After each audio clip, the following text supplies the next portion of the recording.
Hello Ayesha, কেমন আছো? আমাকে ফোন করছো কেন? বলেছিলাম তো আর ফোন করবে না। তোমার সাথে কোনো কথা বলতে চাই না। শোনো আয়েশা, আমার 1 লক্ষ টাকার খুব দরকার। মা আইসিইউতে, ট্রিটমেন্টের দরকার। তোমার কাছে টাকা নেই নাকি? তুমি তো জানোই আমাদের বিয়েতে 5,80,000 টাকা খরচ হয়ে গেছে।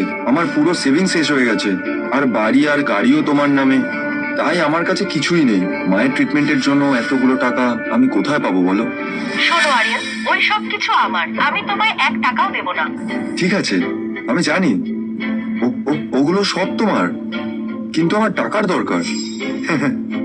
অন্তত কিছু টাকা ধার দাও, খুব তাড়াতাড়ি ফেরত দিয়ে দেবো। কান খুলে শুনে নাও, আমি তোমায় 1 টাকাও ধার দেবো না। তার মানে তুমি আমার মায়ের কথাটাও একবারের জন্য চিন্তা করছো না? উনি আমার মা না, বরং যত তাড়াতাড়ি মরে তত ভালো।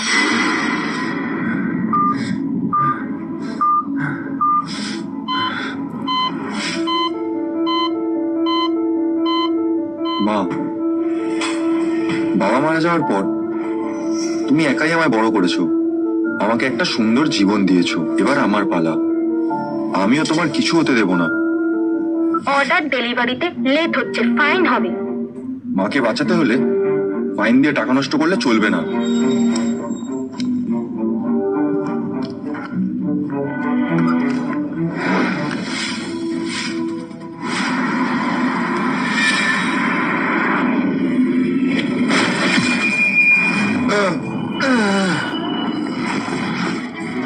ভিডিও করে কথা কয় না।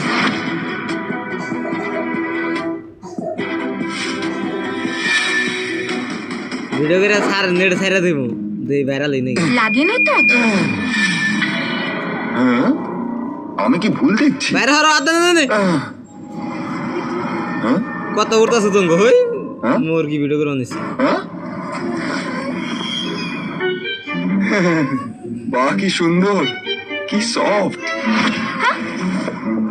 অসভ্য ছেলে একটা। আমি ভাবলাম আমার ভুল, তোমার তো মরাই ভালো ছিল। এরকম করলে কিন্তু আমি পুলিশ ডাকবো। এই যা, ডেলিভারি তো আরো লেট হয়ে যাচ্ছে। সরি, আমি আসি, আমার লেট হয়ে গেছে। শোনো, তোমার নাম কি?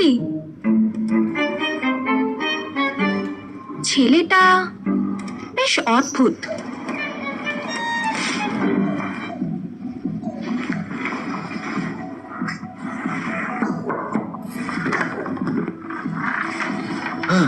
স্যার, এই নিয়ে আপনার অর্ডার। শোনা,